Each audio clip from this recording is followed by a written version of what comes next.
video is about bundled care. What is bundled care?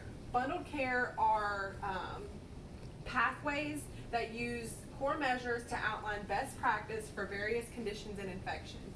They follow critical pathways to prevent infection and complications of various diseases. Some examples are the sepsis protocol. It allows for recognition of Sears criteria for prompt treatment. Heart failure. It focuses on discharge teaching, medications like ACE inhibitors and ARBs, diet, daily weights, ejection fraction, and left ventricle function on the chart prior to hospital discharge. Ventilator-associated pneumonia. It incorporates CHG mouth care every 4 hours, 30 to 45 degree angle head of bed, suctioning the secretions. CAUTI, which is catheter-associated UTI prevention, discusses sterile insertion, daily reassessment of the need, bladder training prior to removal, and catheter care. CLABSI and CLI, which is central line infections and central line associated bloodstream infections. This discusses the need for everyone in the room to wear masks and maximal barriers with insertion, removal, and dressing changes. An example case study is Miss C, an 81-year-old client who was admitted to the ICU.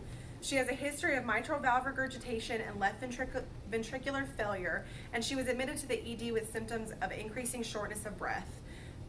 Over her time in the ICU, she was pale, she had labored and rapid respirations, consistently feeling short of breath, crackles in both lung fields, coughing up pink frothy sputum, an O2 saturation of 85% with oxygen at 4 liters per minute, respiratory rate of 38 breaths, 3 to 4 plus pitting edema in her feet and up to mid-calf.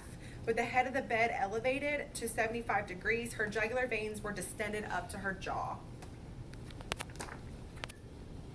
After a few days of treatment in the ICU, she was able to transfer down to the step-down unit where she had sinus rhythm, no dizziness, and her ankle edema was down to 2 plus. A little bit more treatment, she was able to be discharged.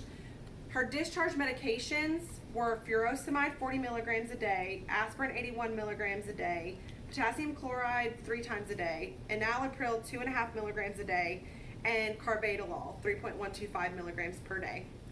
Because she was a heart failure patient, we are going to teach to weigh every day, call the doctor if you feel short of breath or have more weight gain, move slowly when changing from a lying to a standing position, all about her follow-up appointments, and avoiding cooking with salt or adding salt to foods.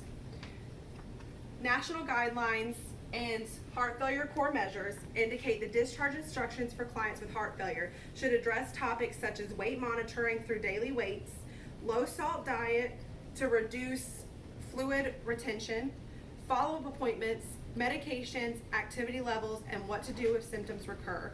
Clients should be taught to call the provider when symptoms first begin to worsen, and ACE inhibitors such as enalapril are prescribed.